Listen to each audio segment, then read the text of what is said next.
Claro, fiz a sugestão do livro do Rodrigo Ribeiro lá, Problema da Criação e da Fundamentação do Direito, que tem uma parte muito boa sobre Kelsen, além de comparar Kelsen com Carl Schmitt, com o grande opositor dele no pensamento alemão, no período entre guerras, durante a Segunda Guerra Mundial.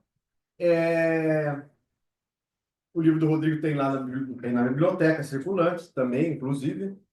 E hoje também queria fazer a recomendação de um outro livro, que é o livro do professor Leonan Lisiero sobre Kelsen. Que essa coleção Fundamentais do Direito tem 10 lições, é bem resumidinho, dez capítulos, 10 lições principais sobre Kelsen. Ele chama Leonan Lisiero. Leonan é o contrário de Manuel, segundo ele me explicou. É...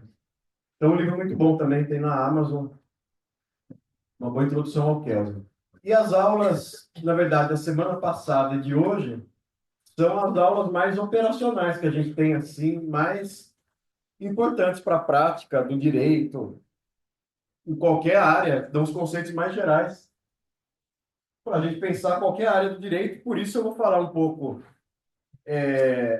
isso está relacionado ao Kelsen, à dinâmica jurídica, à teoria do ordenamento jurídico, mas também está relacionado à prática jurídica, e o Kelsen tem uma visão, às vezes, diferente daquela visão e do uso que a gente faz dos conceitos na prática jurídica tradicionalmente, né?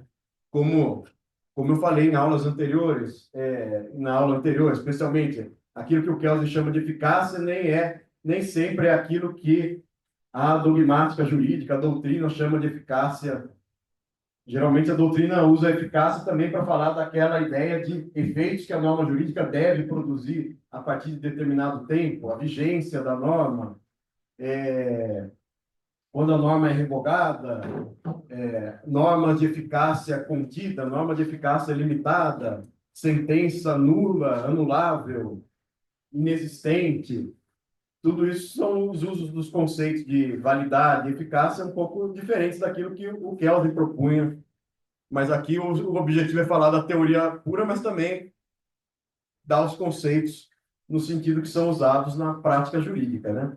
E a mesma coisa na aula de hoje, onde eu vou tentar resumir aí de maneira mais sintética possível essa teoria do ordenamento jurídico, no que ela tem dos seus três aspectos principais. Claro, além daquilo que a gente discutiu na aula passada, validade e eficácia, a gente sempre pensa o direito a partir desses três adjetivos, né? Unidade, o direito é uma ordem jurídica unitária, consistente e completa. Então, o direito tem esses três atributos: a unidade, consistência e completude. E, e a gente vai ver que isso é muito importante como uma ficção ou como um postulado metodológico, pensar essas três categorias: unidade, consistência e completude. Isso é o que se faz no dia a dia quando se aplica o direito, pensando especialmente, claro, a nossa prática de aplicar um direito nacional, um direito brasileiro, né? Então, o que eu tentei resumir ao máximo aqui na lousa foi isso: unidade, consistência e completude.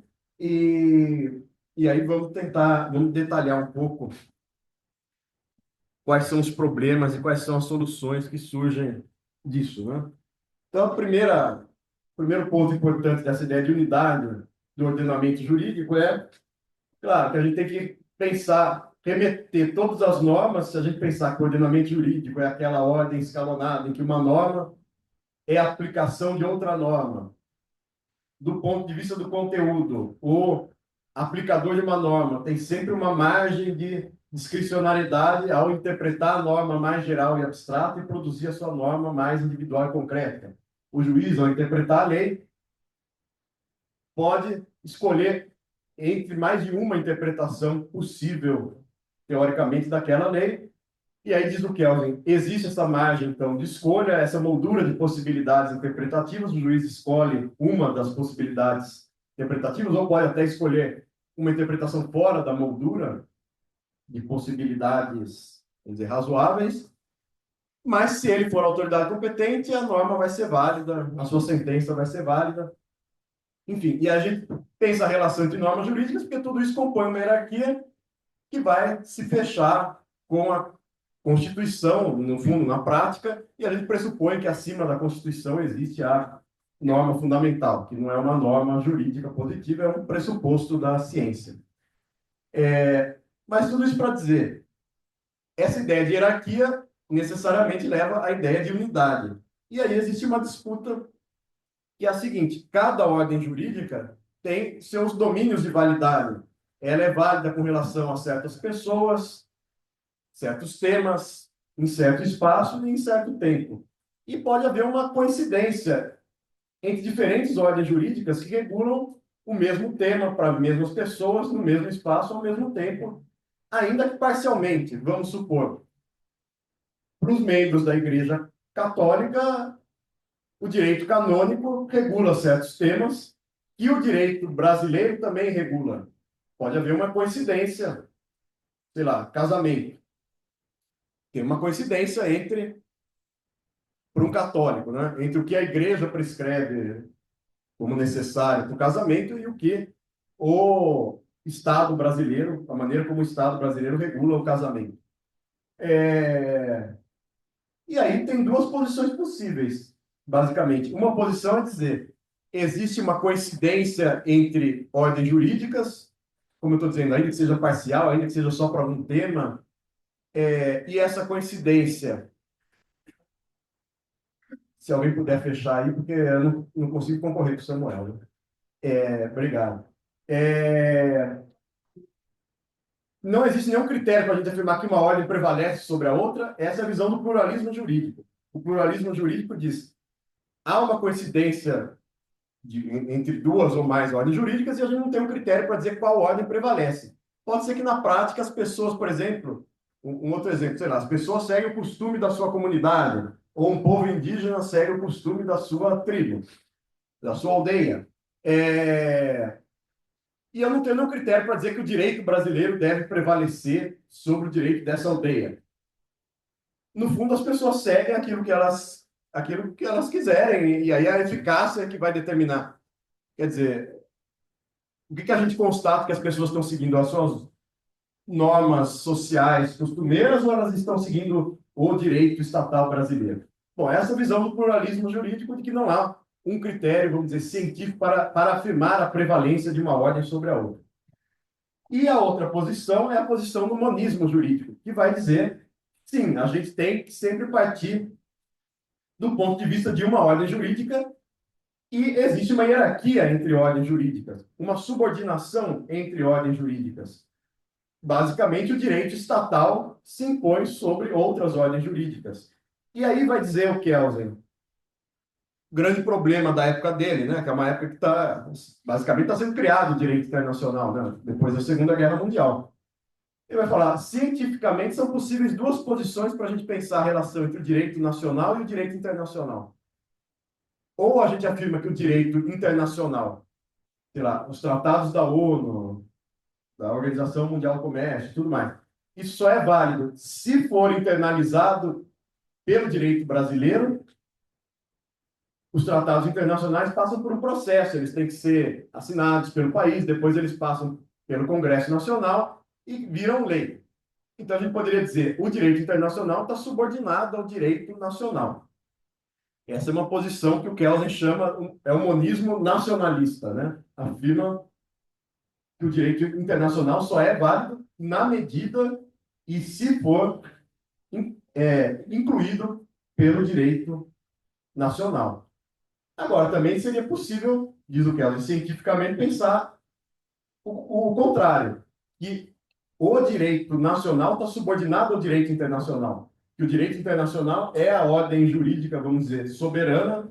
Os direitos do Brasil, dos Estados Unidos, da França, da Inglaterra, da Argentina só são válidos se forem conforme a ordem jurídica internacional. Seria o monismo internacionalista.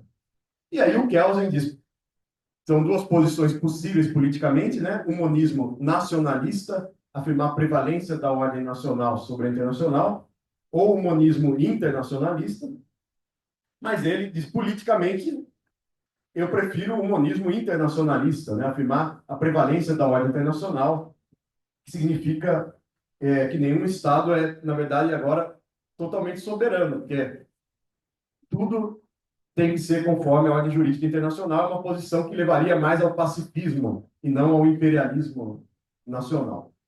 Bom, e, o Bobbio fala que seria possível de pensar diversos tipos de relações entre os ordenamentos jurídicos, né? Por exemplo, relações de coordenação entre o direito brasileiro e o direito argentino. Não existe nenhuma coincidência, em termos gerais, entre a ordem jurídica argentina e a ordem jurídica brasileira. São aplicáveis em diferentes territórios. Relações de subordinação, era isso que eu estava comentando, a relação entre direito nacional e direito internacional. A gente poderia pensar também a relação entre o direito criado em diferentes organizações, associações, comunidades e o direito nacional. Positivismo jurídico tende a afirmar que o direito estatal prevalece sobre o direito criado por um clube, por um sindicato, por uma igreja, e essas ordens jurídicas só são válidas na medida em que o Estado deixa um espaço para autonomia privada, para autonomia da vontade. Mas se uma regra de um clube, vamos dizer, contrariar alguma norma do direito brasileiro, o que prevalece é a norma geral do direito brasileiro, né? Bom, exclusão total é a mesma coisa que a relação de coordenação. Inclusão total por exemplo, a relação entre o direito estadual São Paulo e o direito federal, nacional, brasileiro. Claro, o direito brasileiro inclui o direito paulista. E aí, dois casos interessantes, dois tipos de relações entre ordenamento jurídico importantes na prática, a ideia de recepção e a ideia de reenvio. Recepção é muito importante a gente pensar a recepção ao longo do tempo, como uma relação entre ordens jurídicas ao longo do tempo. Por exemplo, o direito criado, a gente sabe que a Constituição dá o início a uma ordem jurídica, né?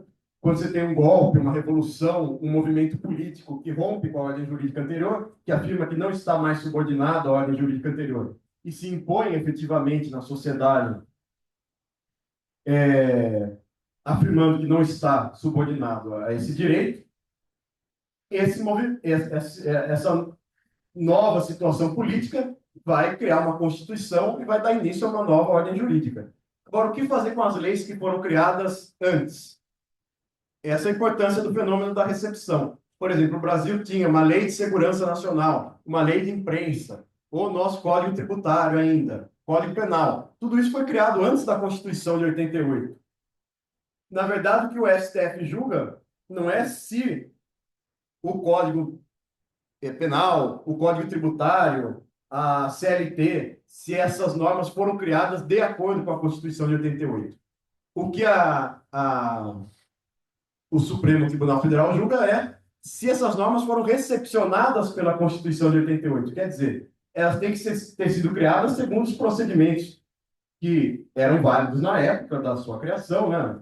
Por exemplo, na década de 40, quando foi criado o Código Penal, a CLT, foram criados, inclusive, por decreto-lei de Getúlio Vargas, porque ele fechou o Congresso, não teve nenhum Congresso votando essas leis. Claro, não é o procedimento que a Constituição de 88 aceitaria, mas tudo bem, elas foram criadas segundo os termos da época. Agora, o que a gente tem que ver é se o conteúdo dessas leis é compatível com a Constituição de 88. Então, é a ideia de recepção. Se as normas foram recepcionadas, se as normas pertenciam ao ordenamento jurídico anterior, que era, sei lá, o direito brasileiro sob a Constituição de 37, do Estado Novo, ou depois sob a Constituição de 67, na ditadura militar, se essas normas foram recepcionadas ou não pela Constituição de 88.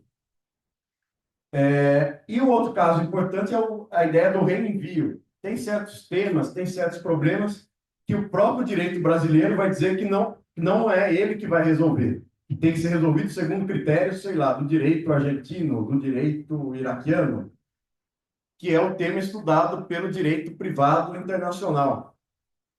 a lei de introdução às normas de direito brasileiro, a maior parte dela são artigos que tratam disso, do reenvio. Depende do tema, se é um contrato de compra e venda, se é uma questão de nascimento, de adoção, todas, quando envolve alguma situação internacional, em que alguém nasceu no país, foi para o outro, ou alguém está no país, comprou um imóvel no outro país, alguém está no país e herdou por testamento, por herança, um bem que está no outro país. Qual é a lei que vai reger, que vai disciplinar quem é o herdeiro legítimo? Como fazer esse contrato de compra e venda, tal? Isso é tema do direito privado internacional e é a questão do reenvio, quando uma ordem jurídica diz que o tema tem que ser resolvido por outra ordem jurídica, segundo os critérios de outra ordem jurídica, né? Então, tudo isso tem a ver com as relações entre ordenamentos jurídicos, pensando que no mundo, na prática, por mais que se fale, na prática jurídica, o principal são os ordenamentos dos Estados nacionais. E o mundo é dividido em Estados nacionais. Então, é importante regular as relações entre esses diferentes direitos estatais, né? Bom, então esse é um tema importante, primeiro lado dessa ideia da unidade do ordenamento jurídico. Alguma dúvida nesse primeiro ponto aí da pluralismo e monismo, das relações entre ordenamentos jurídicos?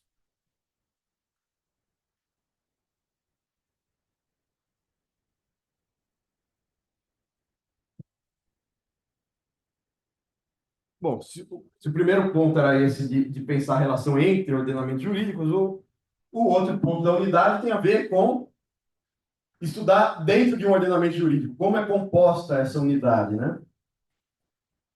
Que é a teoria das fontes do direito. E a gente distingue fontes formais do direito e fontes materiais do direito. Fontes materiais do direito é tudo aquilo que influenciou a criação do direito. A gente pode falar fontes sociais, históricas, psicológicas, da onde veio a ideia de proibir, de criminalizar o infanticídio, o feminicídio,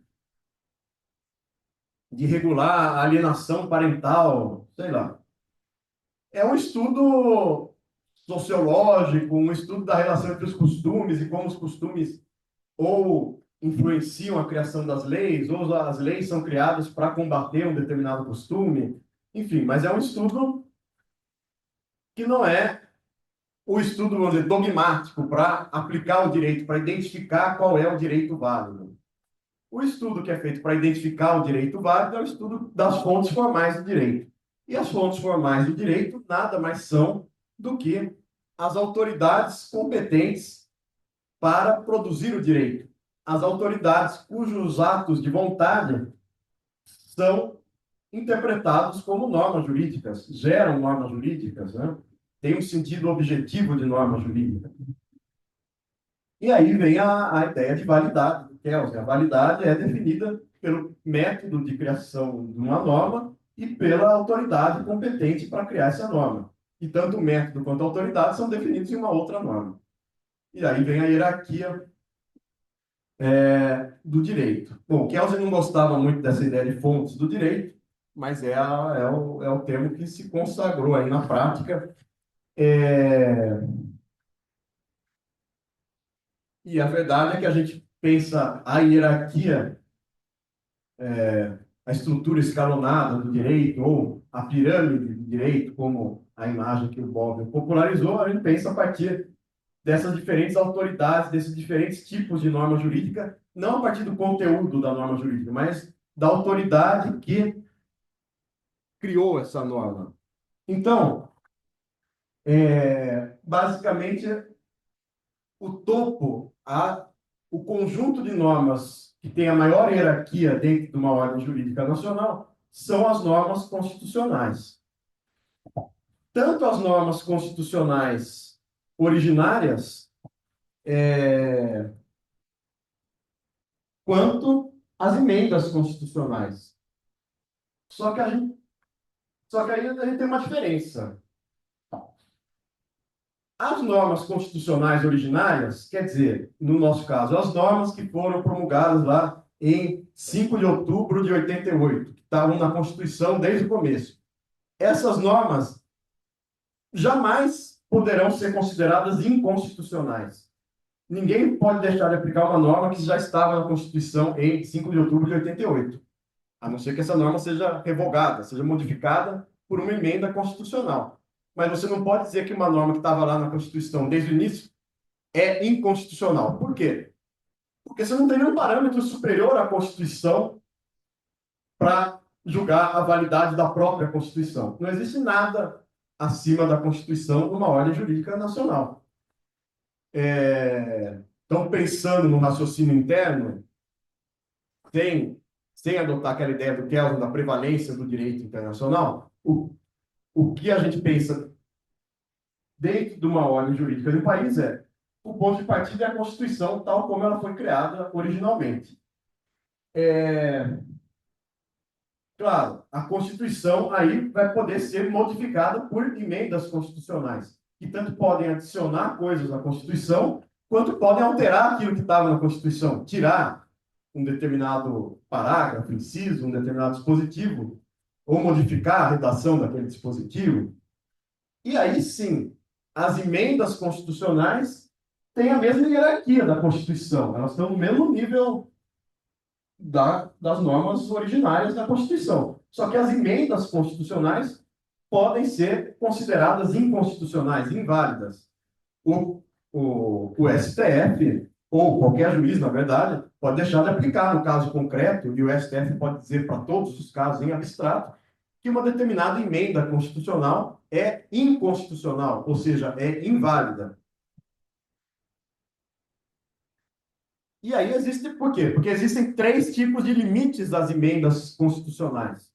Primeiro, limites temporais. Tem certas épocas em que você não pode aprovar uma emenda constitucional.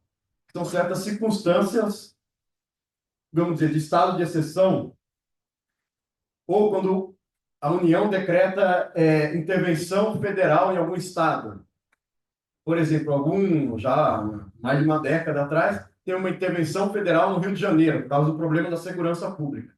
Embora a intervenção federal tivesse sido só no Rio de Janeiro, só por uma questão da segurança pública, nenhuma emenda poderia ser aprovada no Brasil sobre qualquer tema durante a intervenção federal no Rio de Janeiro. A mesma coisa, estado de defesa, estado de sítio, que são situações em que o executivo ganha mais poderes e são suspensas algumas liberdades, alguns direitos individuais. Então, são situações de guerra, de crise nacional, e justamente por esse ambiente político caótico, se proíbe que a Constituição seja mudada, né? A ideia é que a Constituição vai ser mudada de uma maneira mais permanente, mais duradoura. Você não pode mudar a Constituição justamente num momento de caos, né? Então, esse é um limite. Uma emenda constitucional, se ela for aprovada durante essas situações, ela vai ser considerada inválida, inconstitucional. A mesma coisa, limites formais, que são o procedimento e o quórum de aprovação de uma emenda constitucional. O tipo de norma mais difícil de ser aprovada numa ordem jurídica, que adota essa diferença hierárquica entre Constituição e lei, como no Brasil, é a emenda constitucional. Porque a emenda constitucional exige maior número de senadores e deputados para sua aprovação. 3/5 dos votos dos deputados e dos senadores em 2 votações na Câmara e no Senado. Então, a ideia é dificultar a reforma à Constituição. O que não impede que, na prática, a gente tenha tido, desde 88, mais de 100 emendas, né? Constituição. Ele tem muita emenda à Constituição, ao contrário de um país como os Estados Unidos. Mas, de qualquer forma, é mais difícil aprovar uma emenda à Constituição em razão do número de senadores e de deputados que são necessários para aprovar, do que aprovar uma lei. E, além de tudo, existem certos temas que não podem ser alterados por emenda constitucional. Diz o artigo 60, parágrafo 4º. Não serão deliberadas emendas tendentes a abolir a separação de poderes o voto secreto, direto, universal e periódico, a forma federativa do Estado e os direitos e garantias individuais.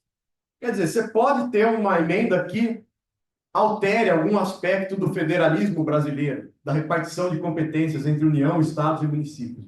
Mas você não pode ter uma emenda que concentre tanto poder na União que tenda a abolir a forma federativa do Estado. Você não pode aprovar uma emenda, por exemplo, que crie o voto impresso, se o voto impresso significar que você sai da urna com o número de quem você votou, num comprovante. Por quê? Porque isso acaba com o caráter secreto do voto. E isso não pode ser objeto de uma emenda constitucional. Se você quiser colocar no Brasil o voto impresso, nesse sentido, de que sairia um comprovante impresso com o número, com seu nome e com o número de quem você votou. Qual é a única forma jurídica de você aprovar essa alteração na forma de votar? Pergunto eu. Se não pode ser por emenda constitucional. Hã? Não, você tem que dar um golpe de Estado e mudar a Constituição, e fazer uma nova Constituição. Só isso.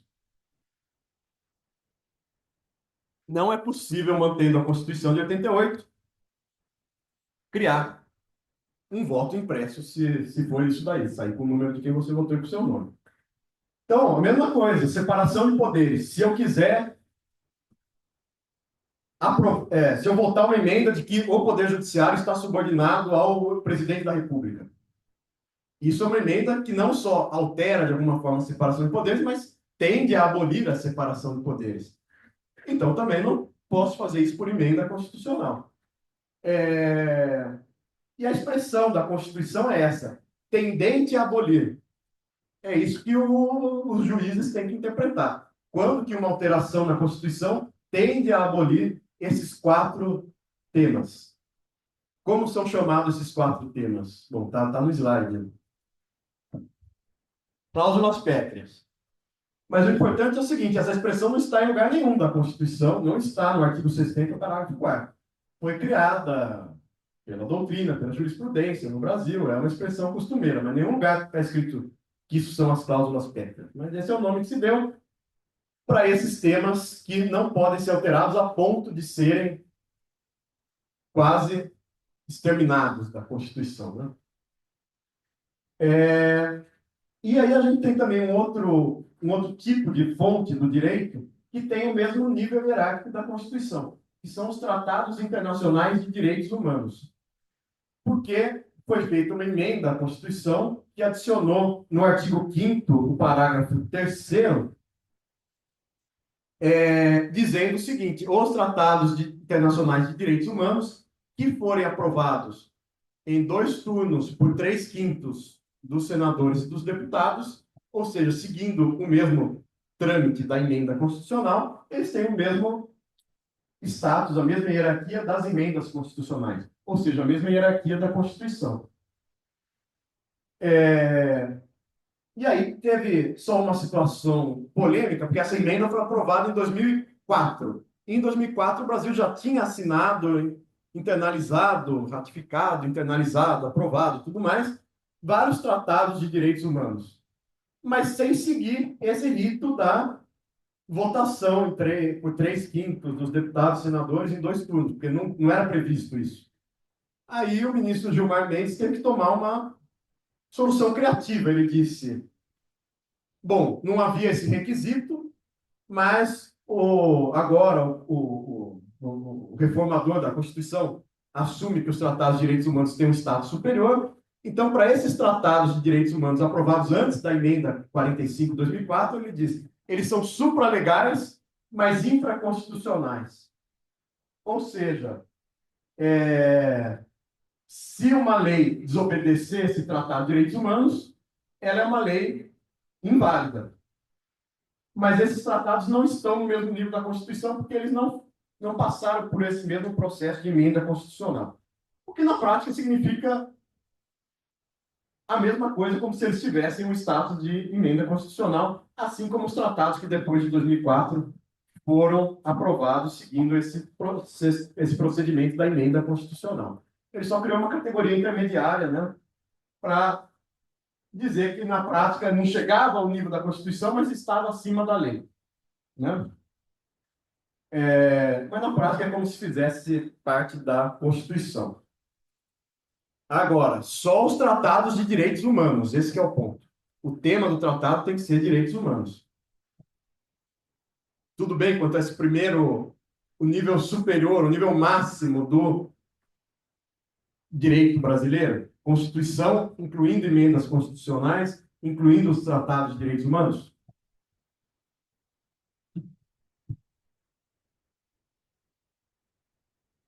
Aí, o que está abaixo da Constituição?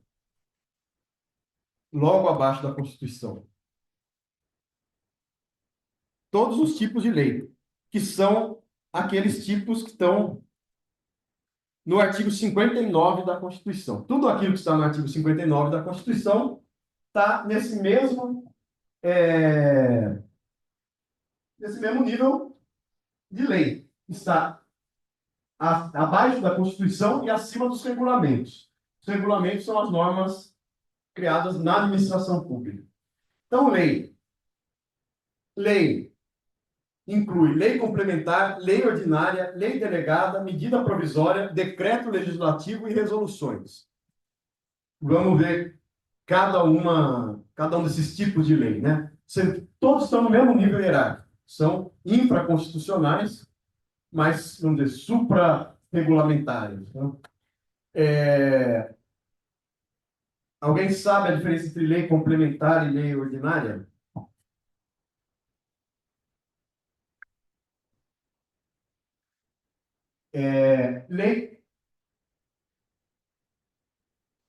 Lei complementar é aquela lei que é pedida pela Constituição. Quando a Constituição fala determinado tema vai ser regulado por lei, é uma lei complementar. E é mais difícil você aprovar uma lei complementar do que uma lei ordinária. Porque a lei complementar, ela deve regulamentar todo um tema específico que a Constituição pede. Quer dizer, não daria para tratar de tudo isso na Constituição. A Constituição fala, sei lá, a organização da Defensoria Pública ou a organização do Ministério Público vai ser feita na forma da lei.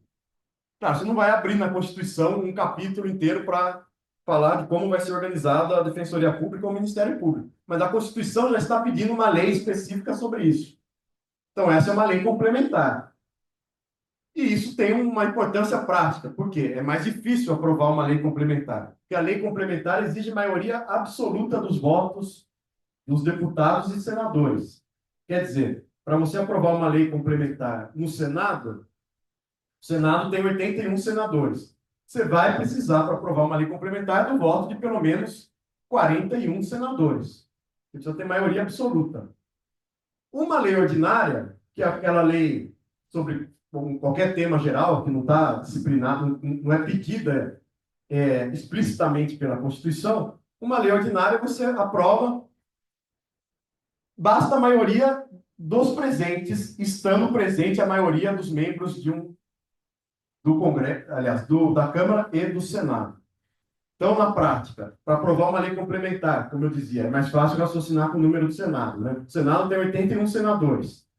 Para aprovar uma lei complementar, você precisa necessariamente de pelo menos 41 votos favoráveis. Para aprovar uma lei ordinária, eu preciso que estejam presentes pelo menos 41 senadores para poder acontecer a votação. Mas eu preciso só do voto de 21 senadores, se só tiverem presentes 41, né? Eu consigo fazer a votação. E se eu tiver 21 senadores apoiando aquela medida, eu consigo aprovar uma lei ordinária. A mesma coisa para a Câmara, né? Maioria absoluta dos membros presentes e a maioria dos presentes tem que votar a favor daquela medida. Então, é mais fácil aprovar uma lei ordinária. Mas aprovada a lei ordinária ou a lei complementar, elas têm a mesma hierarquia legal.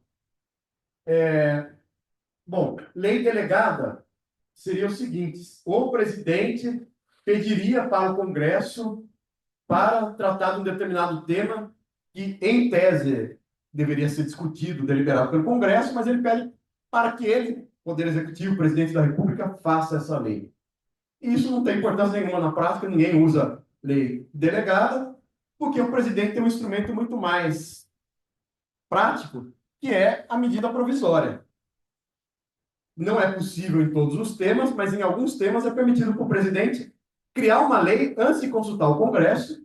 É uma lei que vai ter a vigência provisória até que o Congresso delibere, aprove essa medida criada pelo presidente, essa lei, de maneira definitiva, ou altere a medida provisória, ou se o Congresso, ou se passar um determinado tempo e o Congresso não deliberar, não votar a medida provisória, aquela lei é, deixa de existir, deixa de ter vigência, né? Deixa de ter validade. É, bom, e aí a medida provisória mostra como é importante aquilo que a gente falou na aula passada, aquela questão lá da ultratividade das normas. Tudo que vamos supor que o presidente aprova uma medida provisória dentro dos temas que são permitidos, por exemplo, não é permitido medida provisória em tema tributário. O presidente não pode criar um imposto da cabeça dele antes de consultar o Congresso. Mas em outros temas é permitido criar uma medida provisória e essa medida provisória pode não ser aprovada pelo Congresso, ser rejeitada, né, como lei permanente. Mas tudo aquilo que aconteceu durante aquele período da vigência da medida provisória vai ser regido por essa medida. Então, mesmo que a pessoa seja julgada daqui a 5 anos por uma medida provisória que teve sua vigência entre fevereiro e março de 2025, essa lei vai ter sua ultratividade, ela vai se aplicar, né, para além do seu período normal de vigência.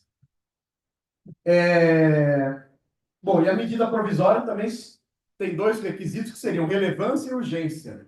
Para o presidente poder criar essa lei temporária antes, sem consultar o Congresso, para só depois consultar o Congresso, né? Invertendo o que seria o normal, que seria o presidente faz um projeto de lei, o Congresso discute esse projeto de lei, aprova esse projeto de lei, né? Antes de virar lei. Para o presidente poder fazer uma medida provisória, ele teria que só fazer isso em situações de relevância e urgência. Só que, como isso é tudo muito aberto, na prática, acaba sendo fácil justificar relevância e urgência, e às vezes alguns temas da medida provisória têm relevância e urgência, e no meio disso são colocados outros temas que não têm relevância e urgência. Mas isso não é muito controlado na prática. Decreto legislativo para certos temas. É o Congresso que cria a lei de maneira, vamos dizer, unilateral.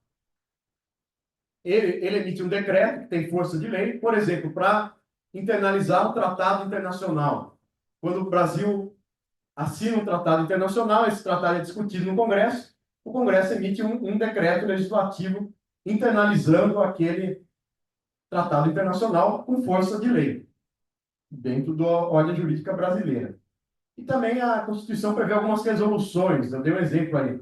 A resolução do Senado Federal, aprovada pela maioria absoluta dos membros, vai estabelecer as alíquotas das operações interestaduais e de exportação. É um tema muito específico que se diz que é uma resolução do Senado, é um ato apenas do Senado que vai definir essa questão tributária específica. Mas isso vai ter o status de lei. E para fechar a questão do processo legislativo, né, que é isso que é disciplinado a partir do artigo 59 da Constituição,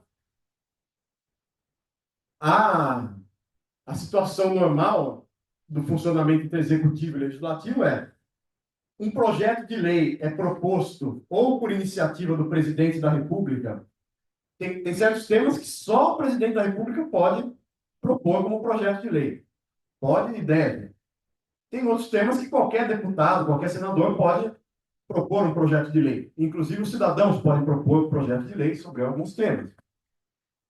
Bom, proposto o projeto de lei, ele é discutido nas comissões da Câmara, do Senado, tudo mais, vai, volta, é votado em plenário, é, é aprovado ou rejeitado pelo Congresso Nacional.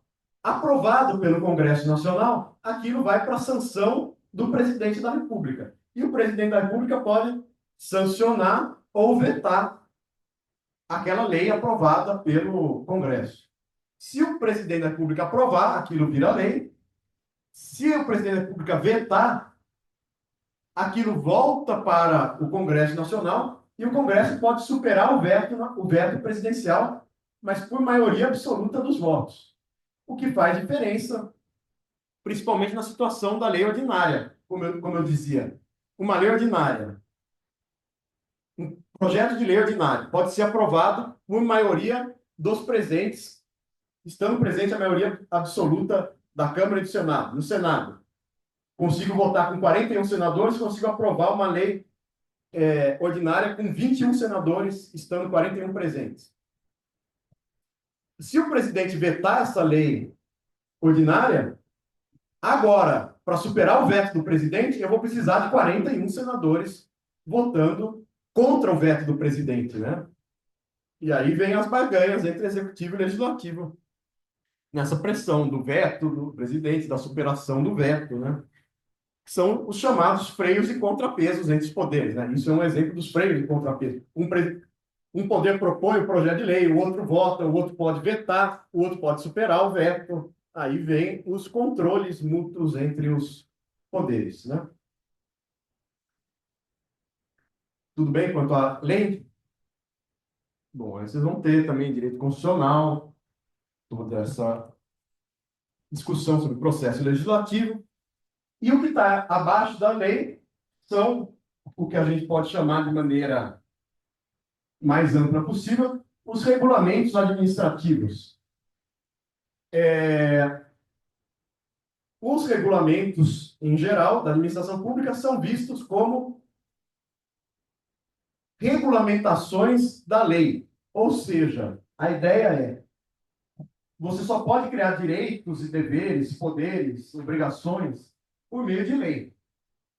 Porque isso é aprovado pelo parlamento, que é o representante do povo e tudo mais. O regulamento só poderia disciplinar, ou seja, especificar, detalhar aquilo que já está previsto na lei, né? E aí você tem decisões, sei lá, dos ministros de Estado, dos secretários de governo e de tudo que vem abaixo dessa hierarquia, das secretarias, dos departamentos. E você tem vários nomes, né? Regulamentos, instruções, portarias, ordens de serviço, circulares, até as decisões de órgãos específicos, decisões de pessoas jurídicas da administração pública, sei lá, a USP, que é uma autarquia estadual, órgãos dentro sei lá, da Secretaria da Fazenda, da Secretaria da Educação, Departamento de Educação Básica, sei lá. Mas todas as normas criadas dentro da administração pública, a ideia seria essa, de que elas só detalham aquilo que já estava previsto em lei. Mas na prática, é claro, é muito difícil esse controle de se o regulamento está ou não inovando a ordem jurídica, criando direitos, criando obrigações para além da lei.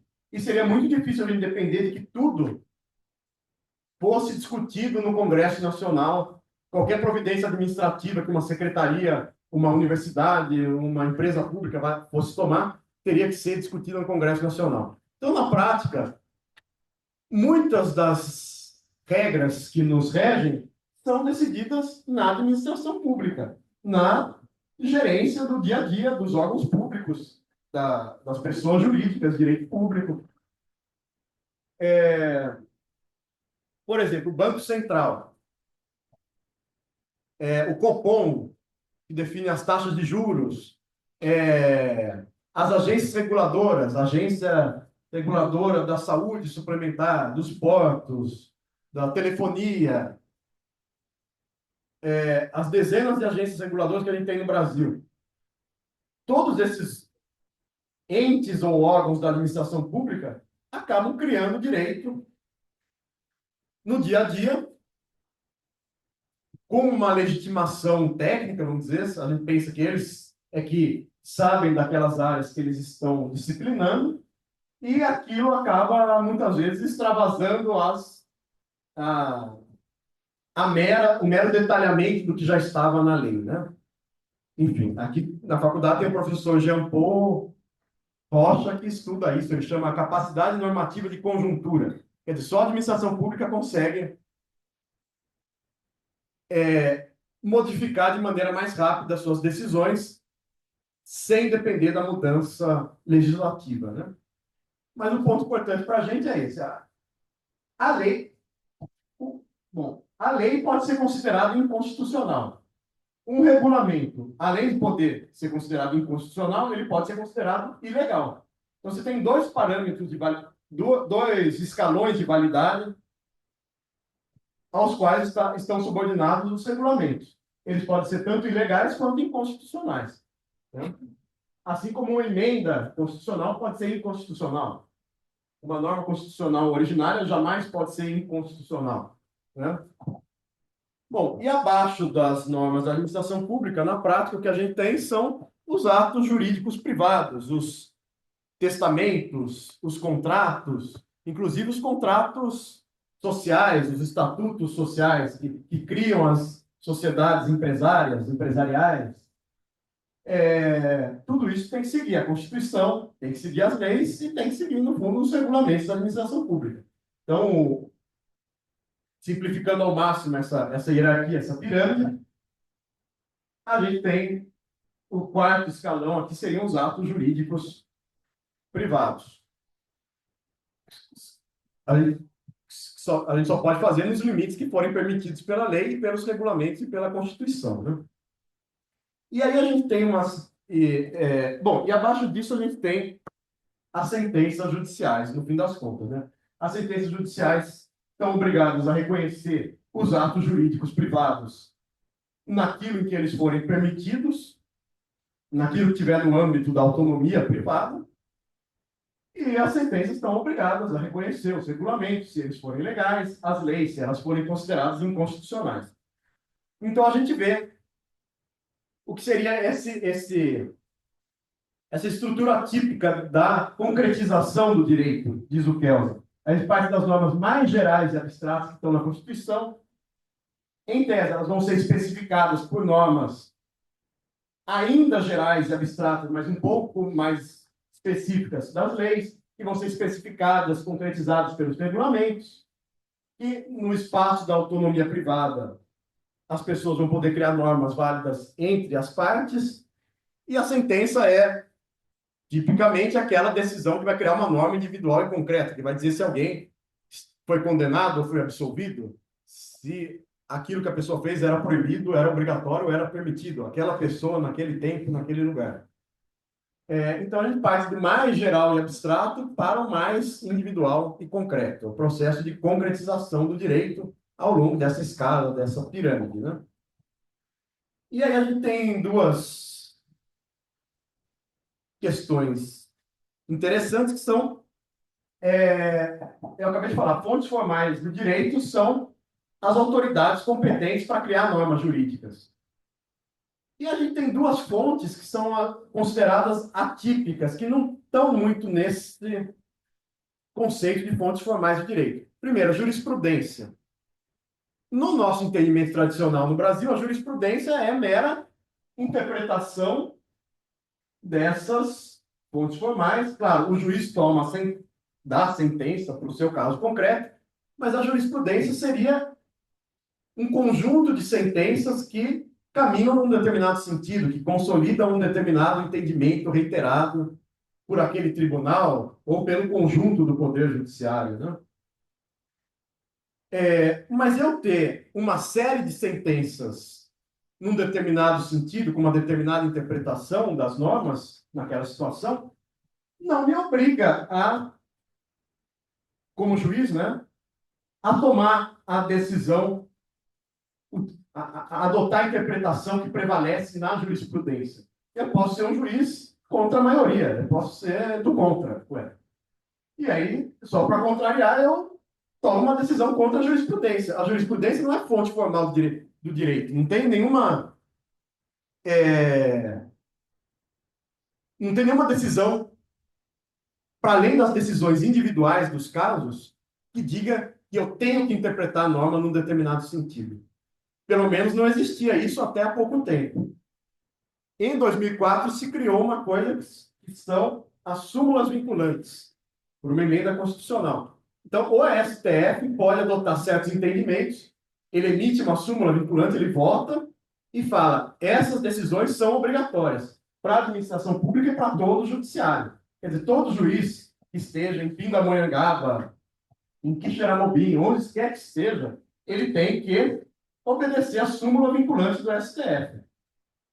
Então, quando um tema acaba tão consolidado e o STF resolve votar, adotar uma súmula vinculante, é como se ele tivesse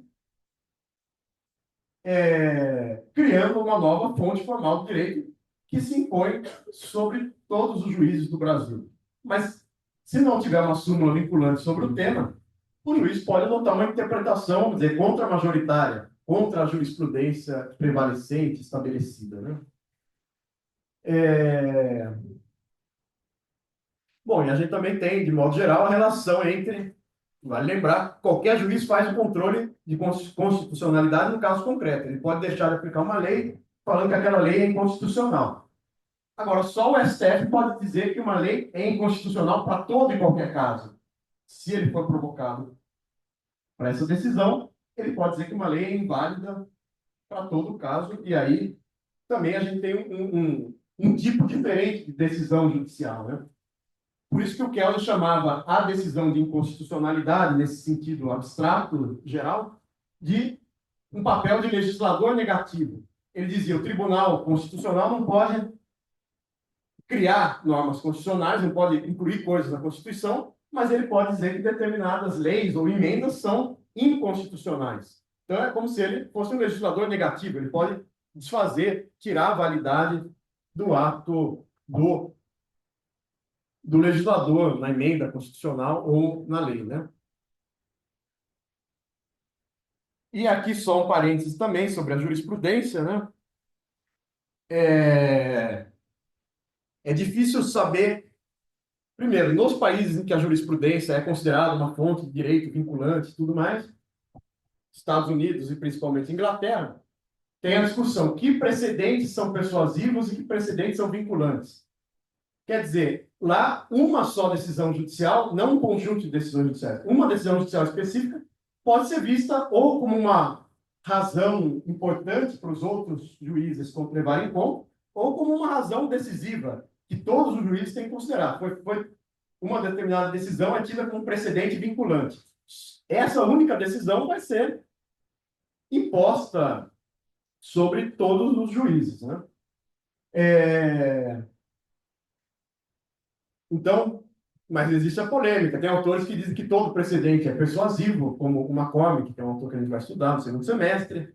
Então, até que é difícil fazer essa diferença. O que é precedente meramente persuasivo, o que é precedente vinculante. E aí tem outras duas distinções importantes quando a gente pensa em sentenças judiciais. Obter dicta versus ratio decidendi. Obter dicta são todas aquelas razões, motivos, justificações que estão ao longo da decisão, mas que não são a razão determinante para aquela sentença. A razão determinante para aquela sentença é a ratio decidendi. Então, sei lá, os ministros do Supremo Tribunal Federal fazem considerações quilométricas, ficam falando horas e horas sobre determinados casos, mas, no fim das contas, mesmo que seja difícil achar um voto único da corte, né? Pelo menos em cada ministro a gente consegue, em tese, deveria conseguir ver o que são motivos menos importantes e qual é o motivo determinante que levou esse ministro a considerar aquela questão constitucional ou inconstitucional, ou a condenar ou absolver determinada pessoa, né? Então, essa é uma distinção importante. Só a razão de decidir é que se torna orientação para os casos futuros, né? Porque é ela que é o motivo pelo qual a pessoa foi condenada, ou foi absolvida, ou a norma foi considerada válida ou inválida. Então, mas esse é um exercício difícil. E aí tem uma outra diferença importante quando a gente fala de sentenças de jurisprudência, que é a diferença entre distinguishing e overruling.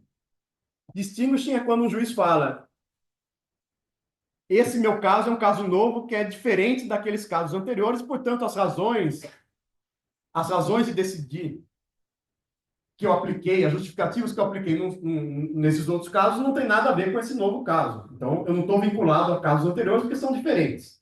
Embora a princípio pareçam semelhantes, são diferentes. E o overruling é aquela situação em que você reconhece que o caso atual é semelhante aos casos anteriores, mas você vai mudar o entendimento seu, como juiz, ou da corte, do tribunal, do judiciário, com relação a esse tipo de caso. Você reconhece que você deveria aplicar aquilo que tinha sido aplicado como critério no caso anterior, mas você vai mudar o entendimento daquele tipo de situação. Fica melhor ilustrando aqui com essa situação concreta, na qual já fiz referência numa aula anterior. Nos Estados Unidos, teve a Guerra Civil, sobre a questão da escravidão, entre outros temas de disputa, né? Foi feita uma emenda à Constituição que afirmou a cláusula da proteção igual, ou seja, a igualdade perante a lei de todos os americanos. Aí o caso chegou à Suprema Corte, aí, em 1896, se a igualdade era compatível com a segregação racial. E a Suprema Corte disse que sim. É a famosa doutrina dos separados mais iguais, né? Doutrina nesse sentido de entendimento jurídico, né? No caso dos tribunais. Então, a Suprema Corte falou, tudo bem, desde que o Estado providencie serviços públicos equivalentes, tanto para brancos quanto para negros, desde que o Estado permita o funcionamento de estabelecimentos privados, tanto brancos quanto negros, é possível manter a segregação racial. Só que, na década de 50 do século XX, então, mais de meio século depois, a Suprema Corte americana passou a afirmar o oposto, de que a segregação racial era incompatível com o princípio da igualdade, da proteção igual. Aí a minha pergunta, o que aconteceu nesse caso? Foi um distinguishing ou um overruling, segundo o que eu acabei de falar? Os dois casos tinham por base o julgamento se a igualdade era compatível com a segregação racial.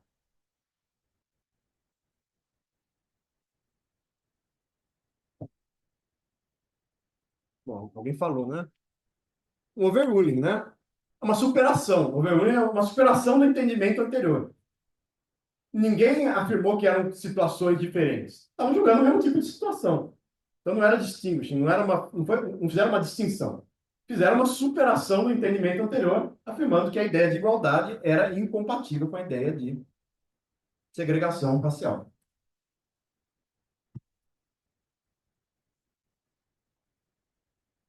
Bom, dito tudo isso sobre a unidade do ordenamento jurídico, falta a gente falar desses dois pontos importantes, consistência e completude do ordenamento jurídico.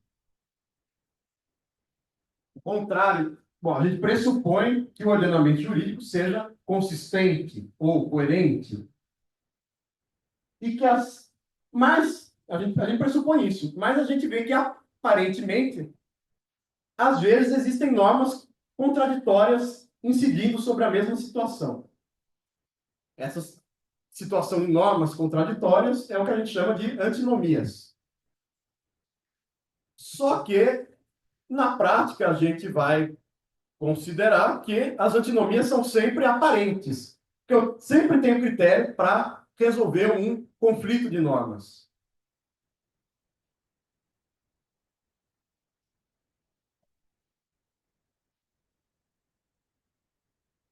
Quais são? Bom, mas basicamente, o que é necessário para que haja um conflito de normas? Esses 5 pontos aqui.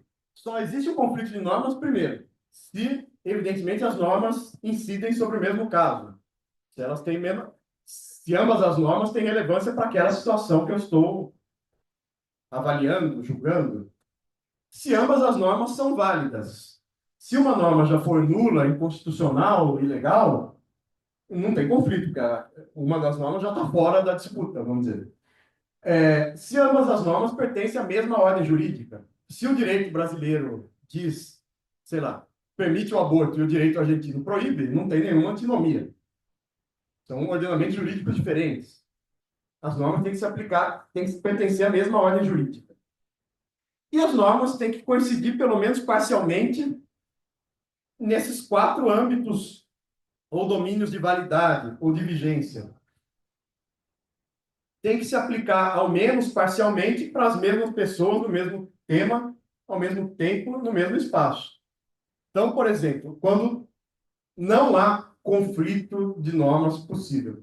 Quando o âmbito temporal é diferente. Por exemplo, é proibido conversar durante as aulas e é permitido conversar no intervalo. Eu tenho 2 períodos diferentes. Um é durante as aulas, o outro é no intervalo. Não tem conflito entre a proibição de uma coisa e a permissão da mesma coisa, porque são em momentos diferentes. Mesma coisa é o âmbito espacial. É proibido fumar em lugar fechado, mas é permitido fumar ao ar livre. Também não tenho nenhuma antinomia entre a permissão e a proibição de fumar. Eles se aplicam a espaços diferentes. Ou, âmbito pessoal. O voto no Brasil é proibido para menores de 16 anos, é permitido para pessoas entre 16 e 18 anos, é obrigatório entre 18 e 70 anos e é permitido a partir dos 70. Bom, eu tenho, então, obrigatório, permitido, proibido, mas não tenho nenhuma antinomia, porque as faixas etárias são diferentes, quer dizer, as pessoas são diferentes. Então, não tenho nenhum conflito entre a permissão, proibição e obrigação, porque são grupos de pessoas diferentes. E, finalmente, âmbito material, né? Quer dizer, o tema. Eu dizer que é permitido comer em sala de aula, mas que é proibido consumir bebida alcoólica em sala de aula, não tenho nenhuma antinomia entre isso também, porque a conduta de comer em sala de aula não necessariamente inclui a conduta de consumir bebida alcoólica em sala de aula. São condutas diferentes, então não tem nenhuma antinomia, nenhum conflito entre a permissão de uma coisa e a proibição de outra. E a quinta condição para haver um conflito de normas, uma antinomia, pelo menos uma das normas tem que obrigar ou proibir. Não existe conflito entre 2 permissões. Se é permitido fumar, é permitido não fumar. Então, se uma norma diz que é permitido não fumar, não tem nenhum conflito com a norma que diz que é permitido fumar. Entendeu? Entre 2 permissões, nunca vou ter conflito. Para haver conflito, pelo menos uma das normas tem que ser imperativa, no sentido de obrigar ou proibir uma determinada conduta. Então, é permitido fumar e é proibido fumar. É proibido e é obrigatório. Mas a gente tem situações interessantes, como isso que eu coloquei aqui. Se é obrigatório ir de uniforme à escola, evidentemente que é permitido. E um obrigatório implica a permissão. Mas a permissão não implica obrigatório. Se é simplesmente uma escola permite que a criança vá de uniforme, ela permite que não vá. Então não é obrigatório. Quer dizer, você entendeu? A obrigação implica a permissão, mas a permissão não implica a obrigação. Da mesma forma, se é proibido fumar nas dependências da faculdade, é permitido não fumar. A proibição implica a permissão negativa. Agora, a permissão negativa não implica a proibição, porque se é permitido não fumar, também é permitido fumar. Então, não existe da permissão, não se pode deduzir a proibição. Bom, é tudo isso muito questão de lógica abstrata. E existe uma outra classificação de antinomias interessante, que é essa: 3 tipos de antinomia: total, total, total parcial, parcial, parcial. Que é a seguinte: total, total. Quando 2 normas sempre incidem em conjunto. Sempre que uma norma incidir, a outra norma vai incidir. Nesses casos, a antinomia é total. Por exemplo, a Constituição diz no artigo 9º que é permitida a greve. Vamos supor que exista uma lei, uma norma qualquer, em qualquer dessas fontes do direito, que diga que é proibida a greve, nesses termos bem gerais. Bom, sempre que incidir a norma que proíbe a greve, vai incidir a norma que permite a greve. Então, a antinomia é total. São 2 conjuntos plenamente coincidentes. Tentei representar Na figura aí, é claro, não pus a coincidência total porque não daria para ver, né? Ou teria que fazer aquele negócio da mistura das cores, né? Poderia ter feito isso. O azul com o vermelho dá o quê? Dá verde? Não sei. Roxo? Então, eu esqueci esse tema importante. Aí, antinomia total parcial. É o seguinte, sempre que uma das normas incidir, a outra incide, mas a mais específica. Vamos pensar, uma norma mais específica incide sempre em conjunto com a mais geral. Mas a mais geral pode incidir sem chamar a incidência da mais específica. Exemplo concreto. A questão da greve, de novo. A Constituição permite a greve em termos gerais. Mas ela diz, a lei vai definir os serviços essenciais e uma lei deve definir como a greve pode acontecer na administração pública. Uma lei complementar, justamente porque a Constituição pede que uma lei faça isso. Se a lei proibir completamente a greve em serviços essenciais, como, sei lá, segurança pública, saúde pública, para os trabalhadores em geral, não existe antinomia, porque a Constituição permite a greve, para os trabalhadores em geral não tem antinomia. Agora, para os trabalhadores dos serviços essenciais, vamos dizer, para o funcionário da segurança pública ou da saúde pública, sempre que incidir a norma que proíbe a greve na segurança ou na saúde pública, vai incidir a norma mais geral que permite a greve. Então, existe um conflito. Para os trabalhadores que não são desses serviços essenciais, não tem conflito, porque só incide a norma mais geral que permite a greve. Então, é um exemplo dessa antinomia total parcial, né? Existe um âmbito em que não tem conflito da norma mais geral, mas a mais específica entra em conflito com a mais geral, com um certo grupo de pessoas, nesse exemplo. E a parcial é aquela em que há a famosa intersecção, segundo a teoria dos conjuntos da matemática, que é a seguinte. Por exemplo, a Constituição tem um direito fundamental, que é o direito de liberdade de reunião. Mas a Constituição fala que durante o estado de sítio, o estado de defesa, aquelas situações excepcionais, o presidente pode restringir o direito à liberdade de reunião. O país está num caos, numa guerra civil, você pode ter limites, quantas pessoas você pode se reunir, como você pode se reunir com as pessoas. Em geral, não tem nenhum conflito entre a ideia. Em geral, na verdade, só vai seguir a norma que permite a liberdade de reunião ampla. Agora, na situação específica do estado de defesa, eu vou ter duas normas. A norma que permite a liberdade de reunião e a norma que restringe a liberdade de reunião. Então, eu tenho um conflito entre duas normas que incidem numa situação muito específica, que é o que faz a intersecção nesse caso, que é o estado de defesa, tendo o presidente emitido lá um decreto que restringe a liberdade de reunião. Bom, o mais importante é, surgido o problema, temos que ter uma solução. Tem um personagem da TV brasileira que falava, ele não quer a problemática, ele quer a solucionática. Então, nós temos que dar a solucionática da coisa, que é como resolver as antinomias. Então, eu acabei de falar que o direito é consistente. A gente tem que afirmar que o direito não tem antinomias. As antinomias são aparentes. Só quem não sabe acha que tem. E a gente tem três critérios para resolver as antinomias. Um critério tem a ver com aquilo que a gente acabou de discutir hoje. Para isso que a gente discute no fim das contas. A hierarquia das fontes de direito. Significa, só faz sentido eu discutir a hierarquia das fontes de direito se eu adotar esse critério de que a lei superior, a norma de uma fonte superior, prevalece sobre a norma de uma fonte inferior.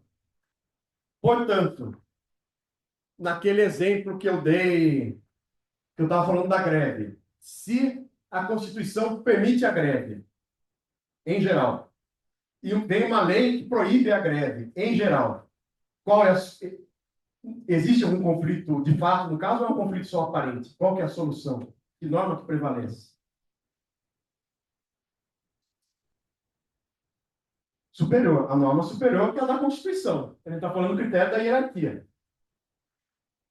Mas tem outro critério que é esse que você falou, a especificidade. Se eu tenho uma lei sobre compra e venda de imóveis. E eu tenho uma lei sobre compra e venda de imóveis urbanos. E tem um determinado ponto em que as leis divergem. E eu estou comprando um imóvel urbano. O que prevalece? A lei mais específica. E, finalmente, o último critério é o critério da lei mais nova, da norma mais nova, né? Posterior. Se eu tenho uma norma no Código Civil de 16 sobre testamento, eu tenho uma norma no Código Civil de 2002, prevalece a norma do Código Civil de 2002, né?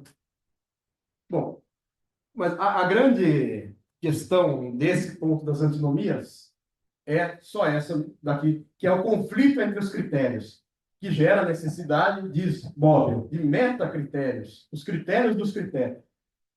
Porque a gente pode ter,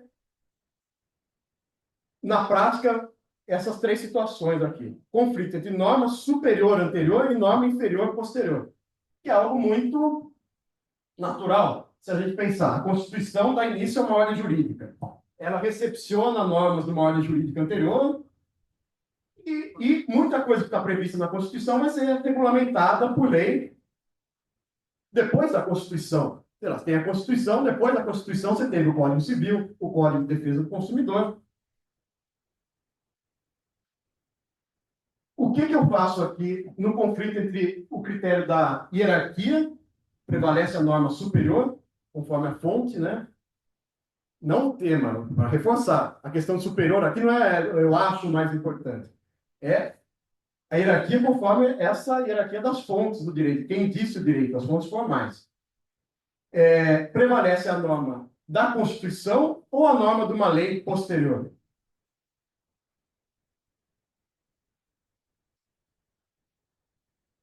Ah, depende, é bonito. Não, tem que ter uma solução geral. Senão não faz sentido. Se a gente pensar que qualquer coisa que vem depois da Constituição prevalece sobre a Constituição, a gente derreteu toda essa hierarquia aqui, a gente perdeu tempo, né? Nenhuma hierarquia consegue se manter. Porque o raciocínio básico que a gente teria faz a Constituição, a lei vai regulamentar a Constituição, os regulamentos vão especificar as leis, né? Se a gente pensar em termos temporais, uma coisa vem depois da outra. Se eu falar que prevalece sempre a normas posterior, não tem mais nada da Constituição de 88, porque vale tudo que veio depois da Constituição. Acabou a hierarquia, acabou o controle de constitucionalidade.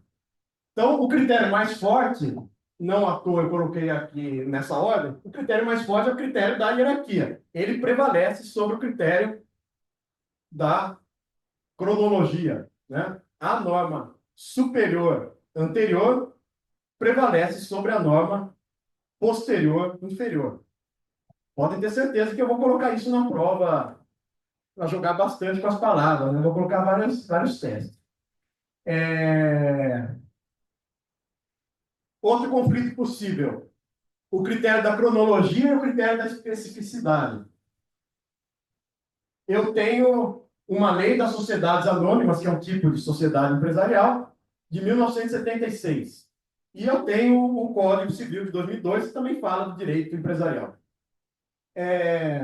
Vamos supor que, numa determinada situação, eu encontre um artigo da lei das SA que diga o contrário do artigo do Código Civil. O que prevalece? A norma posterior ou a norma anterior, nesse caso?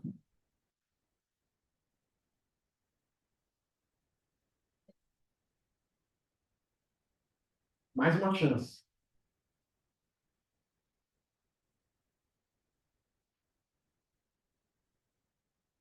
Faz sentido prevalecer uma norma anterior? Faz sentido eu me regular por uma norma de 76 e não por uma norma de 2002?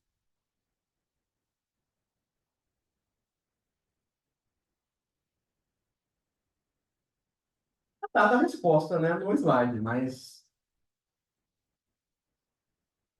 quero que alguém verbalize a resposta.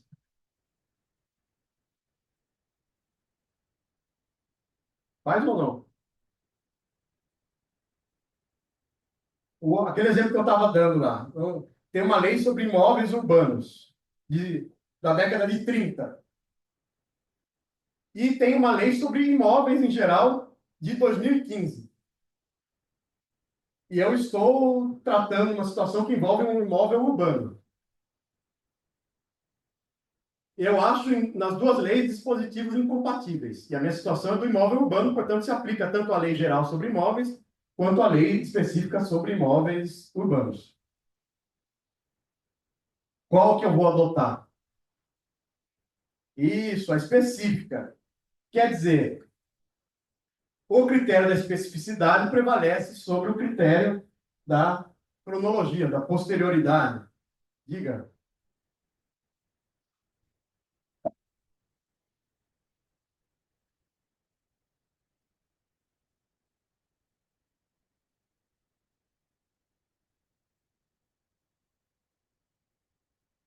Bom, a única maneira seria você interpretar que a lei em geral revogou a especial. Quer dizer, vamos supor o seguinte: a lei especial falava que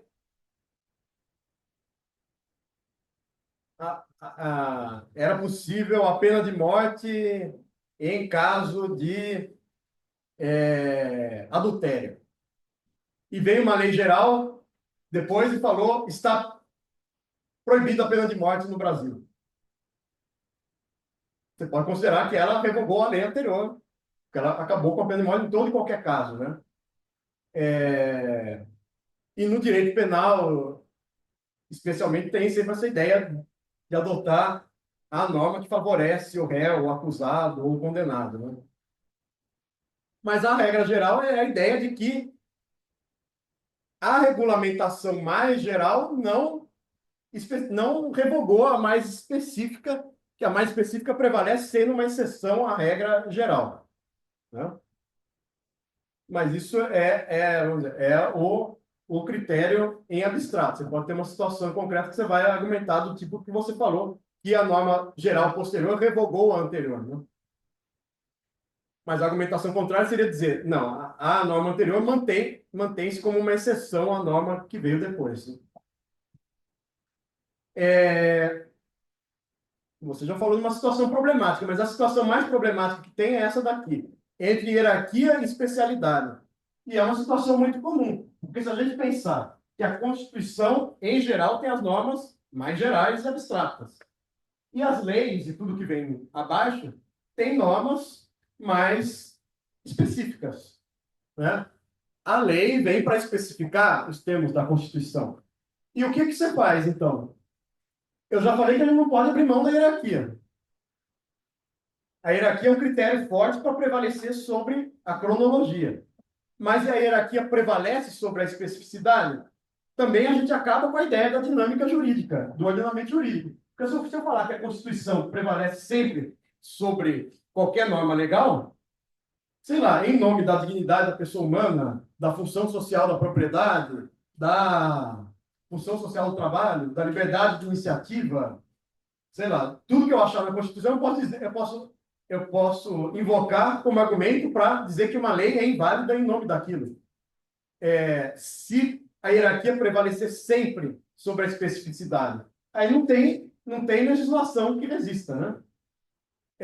Então, no conflito entre a hierarquia e a especialidade ou especificidade, eu tenho que adotar uma certa solução de compromisso, que é, eu reconheço que a lei está subordinada à Constituição, mas então, portanto, eu reconheço a hierarquia, mas eu tento fazer uma interpretação dessa lei específica que a compatibilize com a Constituição. Eu tento adotar a solução específica na medida em que ela for compatível com a Constituição. Eu tenho que fazer um compromisso entre a especificidade e a hierarquia. Dei o exemplo aqui, o exemplo de novo da greve. A Constituição fala, a greve é permitida. A lei vai definir quais são os serviços essenciais e vai definir quando é possível a greve na administração pública. Vamos supor que uma lei proíba a greve em serviços essenciais. Eu tenho que fazer um compromisso de dizer que, nesse caso, a permissão constitucional da greve já tinha sido meio que excepcionada pela Constituição quando ela permitiu que, no caso dos serviços essenciais, a greve fosse regulada por lei. Então, eu vou dizer, nesse caso, prevalece a proibição legal, porque ela é compatível com a Constituição. O que o STF fez foi mais ou menos isso. Como a gente não tinha, e acho que ainda não tem, lei da greve no serviço público, o STF falou: aplica-se a lei da greve no serviço privado, para o serviço público, na medida em que ela for compatível com com a Constituição. Então, você faz um compromisso entre a norma mais específica e a hierarquia constitucional, né? Bom, isso, na verdade, gera muito problema na prática com a ideia de constitucionalização do direito, que é a ideia de que o tribunal sempre vai poder controlar se a opção que o legislador fez ao concretizar uma norma constitucional é ou não a melhor opção possível. Se a gente pensar nos termos do Kelsen, o que deveria fazer o Tribunal Constitucional? Deveria definir a moldura das possibilidades legislativas de concretização da Constituição. Quais são as leis possíveis a partir dessa norma constitucional? Mesmo que o legislador não tenha escolhido a melhor lei possível para concretizar uma determinada norma constitucional, o tribunal deveria reconhecer uma margem de discricionariedade para o legislador, né? Mas isso, enfim, varia de acordo com as tendências do tribunal, né? De dizer que não, que a solução legislativa adotada não é a interpretação correta da Constituição. O que está em jogo é esse conflito entre a especificidade e a hierarquia, né? Então, a conclusão dessa parte da consistência é essa. Entre hierarquia e cronologia, prevalece a norma superior, ainda que anterior. Entre especialidade e cronologia, prevalece a norma específica, ainda que anterior, ou seja, o critério cronológico é o mais fraco de todos. Agora, entre a norma superior geral e a inferior específica, eu tenho que buscar um compromisso na interpretação, tentar fazer uma interpretação da inferior específica que seja compatível com a superior geral. Tudo bem, mais ou menos, quanto a essa parte da consistência das antinomias? Claro que vocês vão ler um texto maravilhoso sobre isso, acho que no próximo seminário, né? Na aula que vem não tem seminário, mas na aula seguinte, né? Então, para fechar, falei unidade, consistência e completude do ordenamento jurídico. Completude do ordenamento jurídico é o postulado, o pressuposto de que o ordenamento jurídico não tem lacunas, ou seja, as lacunas, os buracos, os vazios do ordenamento jurídico são aparentes. O direito tem uma resposta para tudo e só uma resposta para cada caso. E aí, a nossa lei de introdução às normas do direito brasileiro prevê os chamados meios de integração do ordenamento jurídico, ou formas de colmatação das lacunas, que é uma palavra muito bonita, colmatação das lacunas, ou os meios de integração são analogia, os costumes e os princípios gerais de direito. Porque a nossa lei repete aquilo que dizia o Código Civil de 1804 de Napoleão. O juiz não pode deixar de julgar um caso a pretexto de silêncio, obscuridade ou lacuna na lei. Então, o juiz tem que achar, dentro das fontes formais de direito, uma solução. E a primeira maneira dele achar, dentro das fontes formais de direito, das normas constitucionais, legais, regulamentares, negociais ou judiciais, uma solução é, para um caso que aparentemente não é regulado por nenhuma norma, ele vai achar uma norma que regule um caso suficientemente semelhante. E isso que é a analogia. Disse o STF, não tem uma lei de greve no serviço público. Mas greve é greve, trabalho é trabalho. O serviço público não é tão diferente assim do serviço privado. Então, vamos aplicar, por analogia ao serviço público, a lei de greve no serviço privado, com alguma adaptação. Mas a analogia nada mais é do que você aplicar para uma situação não regulamentada pelo direito a solução dada por uma situação suficientemente semelhante. A analogia é proibida no direito penal, no direito tributário. Eu não posso dizer, vamos supor, um código penal que só diga matar alguém, a pena é a prisão. Eu não posso achar que uma situação é parecida com matar alguém, só quebrou o braço, é parecido com matar alguém. Eu vou prender da mesma forma. Não, você não pode criar novos crimes para além daquilo que está no Código Penal. Da mesma forma, você não pode criar novos impostos para além daquilo que está previsto nas leis e na Constituição. Mas tirando isso, tirando essas áreas, ou se for em benefício do réu ou do contribuinte, você pode aplicar a uma situação, para tirar a culpabilidade, para livrar o sujeito, para absolver o sujeito no direito penal, se você achar algo que é parecido, vamos dizer, com legítima defesa, você pode fazer uma analogia para beneficiar o réu, o acusado, o condenado. Só que a analogia tem um problema, ou dois problemas. O primeiro problema é que a analogia é falha do ponto de vista lógico, porque sempre que você pode fazer o raciocínio por analogia, ou seja, aplicar a mesma solução para um caso não regulamentado, a solução dada para o caso regulamentado, desde que ele seja suficientemente semelhante, e aí nesse suficientemente semelhante vai um juízo de valor muito grande, sempre que você pode aplicar esse argumento, você pode fazer o argumento ao contrário senso, que é, se o legislador proibiu, permitiu, obrigou uma determinada conduta, ele quis o oposto da outra conduta.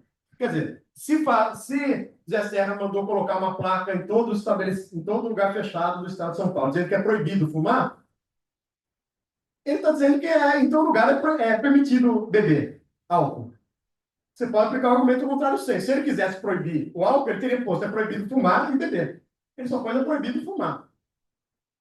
Um espertinho da turma do ano passado falou: é proibido fumar, a gente interpreta que é proibido fumar cigarro, tabaco. Mas se é proibido fumar cigarro no estabelecimento, no lugar fechado, a contrário senso, é permitido fumar qualquer outra coisa. Então, o fato é, para você ou fazer analogia, que é um argumento por similitude, aplicar a mesma conclusão da situação não regulada para da situação regulada para não regulada, ou fazer o argumento ao contrário senso, que é aplicar a visão oposta, né? O que não é proibido é permitido, o que depende é um juízo de valor. No fim das contas, se a situação é suficientemente semelhante para eu dar a mesma solução, ou se ela é justamente o oposto e eu vou dar a solução oposta. Mas isso não tem nenhum controle lógico formal sobre isso, né? Sobre esse juízo de valor. E o outro problema da analogia é que ela é muito parecida com algo que não é analogia, que é a interpretação extensiva. Na analogia, eu vejo que tem uma situação que não é regulada por nenhuma norma, disciplinada por nenhuma norma, e aplico a solução de uma norma que regula uma situação semelhante. Na interpretação extensiva, a ideia é a seguinte: você tem a letra da lei e o propósito da lei, da norma, né? Seja uma norma legal, constitucional, regulamentar, o que quer que seja. Pela letra da norma, a situação não está incluída naquela permissão, naquela proibição ou naquela obrigação. Mas, pelo espírito da norma, pelo propósito subjacente, pela finalidade que eu atribua, o valor que eu consiga atribuir àquela norma, eu digo que, na verdade, deveria estar incluída aquela situação também. Por exemplo, nos estabelecimentos comerciais tem lá a placa proibido vender bebida alcoólica para menores de 18 anos. Qual que é o propósito subjacente dessa norma? Eu pressuponho que alguém menor de 18 anos não tem discernimento suficiente para beber, para saber quanto beber, para saber o que fazer depois que beber. Mas, pelo mesmo propósito, eu poderia dizer que deveria estar incluída nessa proibição vender bebidas alcoólicas para alguém que, ainda que seja maior de 18 anos, claramente tenha problemas de discernimento lá. O comerciante está vendo que a pessoa está fora de si. ou de maneira permanente, ou de maneira transitória, ele também deveria ser proibido de vender bebida alcoólica, porque o propósito é não vender esse produto para quem esteja privado da sua autonomia de vontade, né? Então, poderia fazer uma interpretação extensiva e dizer também é proibida a venda de bebidas alcoólicas para maiores de 18 que estejam privados do seu discernimento pleno. Ou proibida a entrada de cães num estabelecimento qualquer. E a pessoa vai com um gato. Eu posso querer fazer uma interpretação extensiva e dizer, onde se lê cães, leia-se animais domésticos. Está incluído no gato, o gato está incluído na proibição. Depende de um juízo do propósito da norma e do quanto o gato é semelhante ao cão para as finalidades daquela norma. Sei lá, o gato não faz tanto barulho quanto o cachorro, então pode ser que não se justifique a minha interpretação extensiva, né? Ou se eu achar que o gato suja tanto quanto o cachorro e eu estou num estabelecimento médico, eu faço uma interpretação extensiva. E o contrário da interpretação extensiva. Bom, então a interpretação extensiva é muito parecida com a analogia, esse é um problema. Mas o raciocínio é, na analogia, o caso não é regulado, eu aplico uma norma de um caso semelhante. Na interpretação extensiva, eu digo que o propósito da norma inclui o caso, embora a letra não inclua, então eu expando a aplicação da norma para além da sua literalidade. O contrário da interpretação extensiva é a restritiva. É o tema que é chamado, que a gente vai voltar a ver, da derrotabilidade das normas, das exceções implícitas às normas. Se eu tenho um consultório médico, tá lá, proibido a entrada de cães, e aparece um deficiente visual, eu posso dizer que tem uma exceção implícita, porque a finalidade da norma era a segurança, a higiene do estabelecimento, né? Então, por isso, eu posso até estender a proibição não só para o cachorro, mas também para o gato. Agora, diante do deficiente visual, tem uma finalidade, um valor mais forte aí, que é a segurança do deficiente visual, o conforto dele. E aí eu posso dizer que essa finalidade do conforto do deficiente visual vence a finalidade da segurança e da higiene do estabelecimento e justifica uma exceção à proibição dos cachorros. Se for um cão-guia, pode entrar. E eu tenho um outro tipo de interpretação. Tudo isso eu estou tentando falar para distinguir da analogia, mas é muito próximo.